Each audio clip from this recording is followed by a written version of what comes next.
Here on Netflix, we are deeply concerned by the issues raised by the Culture Secretary of the British government, Oliver Dowden, that you people that watch The Crown are too stupid to realise it's a dramatisation.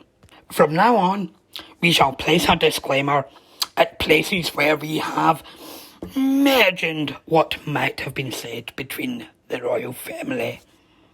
His advice to add a health warning has been duly acknowledged. So for all you idiots out there, we shall point it out where we have fabricated the evidence. Thank you. Yes, up to date, man. Bloody gods. Just let me in my house. Much better. I'm free of that public.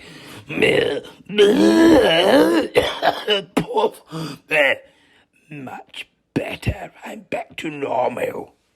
Just to interject there, we would like to point out that there was a fabrication in that episode. Prince Charles indeed is unable to leap over the guards at the front of the palace. So, as to avoid controversy, we shall go back in time. Let's start off with the future King Edward VIII. Here we see young Edward with his adorable cousin, Lord Louis Mountbatten even.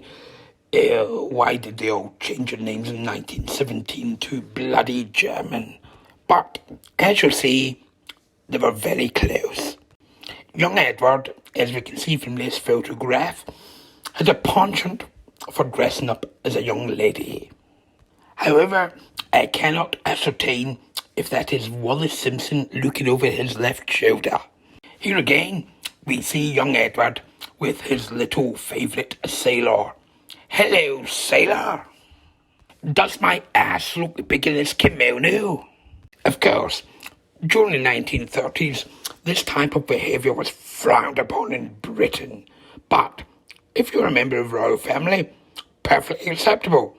And all the aristocracy were up to it as well. Nowadays, nobody would blink an eyelid. But these good old chaps, well, they controlled the press. They also were able to sign off laws in the government, so all that nonsense was illegal for another 30-odd years. And here at Netflix, we'd like to point out absolutely no hypocrisy whatsoever. Of course, back in those days, there was also a little irritant across the water in Germany, a man by the name of Hitler, and the rise of National Socialism and Fascism. So, just how did our esteemed number one family in Britain deal with this problem? Well, as we can see, the future Queen Elizabeth II is a child encouraged by her mother, the nation's favourite grandmother, Elizabeth the Queen Mother, who heartily embraced it. Here we see them given a gentle salute in the Nazi style. And, not to be undone, her uncle, the ex-King Edward VIII, on a visit to Germany with his lovely wife Wallace Simpson, here we see him given a Nazi salute, something that he denied until the end of his days, until photographs came out to prove otherwise. A genuine national hero.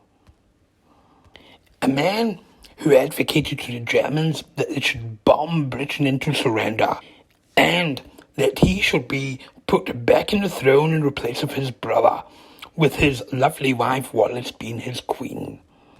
Alas, only being a boy, here we see the Queen's husband, Prince Philip, at his sister's funeral. Out of his 4 sisters, 3 of them, German aristocracy, married leading Nazi figures.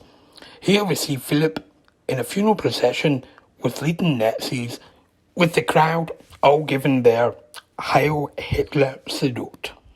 Indeed, a few years later, in 1941, Churchill got the wind of a conspiracy for leading members of the aristocracy that were going to usurp the government, make peace terms with Hitler, place Edward on the throne, and become a puppet state of Nazi Germany. He managed to intern them, and the plot was thwarted. Now again, avoiding controversy for the crown, we shall move forward a number of years. We shall look at friends of the royal family and the influence they had. Prince Charles, very friendly with Bishop Ball. The bishop being proved in a court of law that he was a notorious paedophile. However, his darling friend Charles, in a letter of 1995, said, and I quote, "I wish I could do more. I feel so desperately strong about the monstrous wrongs that have been done to you." Followed up 2 years later by another letter, 1997, in which he described an apparent accuser as a ghastly man, up to his dastardly tricks again. Subsequently, Bishop Ball, in 2015, was jailed for 32 months for offences against 18 teenagers and young men. Indeed, Charles's support for the bishop was unwavering. They would actually pray together in the sanctuary, recalls one former aide. The sanctuary, quoted as being a Harry Potter-esque temple built by Charles, deep in a glade in Highgrove, which was constructed to a sacred geometry design, in which the mathematical proportions of the building were said to have religious significance. But anyway, the prince and the bishop would kneel before a burning stove and pray together. Oh, very natural. And of course, not to be outdone by that, most of you people will be aware of Charles's friendship with the late Sir Jimmy Savile. Now then, how's about that? Yes, indeed, it was even rumoured that Charles quite wanted Sir James to be the godfather of his young son, Prince Harry. It should also be highlighted that, according to Sir James himself, he was originally introduced to the royal family through Louis Mountbatten, who was a notorious figure in his own right. Sir James also had the pleasure of spending 10 Christmases at Chequers with Margaret Thatcher. No doubt someone that close to the Prime Minister, that close to the royal family, had been researched by the security services. I'm sure that they never came across all the rumours, the allegations of charges that were dropped, and knew nothing about his certain little ways. Now, this leads us on to his younger brother, Andrew. I don't think there's anyone on the planet that is unaware of his friendship with Mr. Epstein.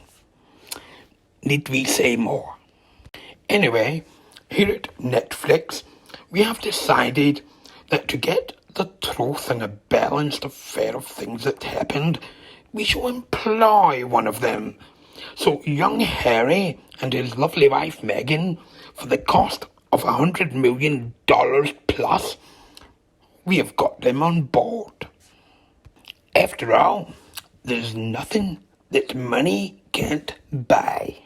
So, there you go. Just my little take on the whole thing about the crown and the ridiculous nonsense that's getting spoken now about, they can't dramatise that, the people are too stupid about Charles and Diana. Yeah, avoid that. Maybe delve deeper and look at some of the other activity that carried on throughout the last 60, 70 years with that family. It does kind of go a wee bit deeper than just a wee tiff in a marriage. Anyway, until next time, bye y'all.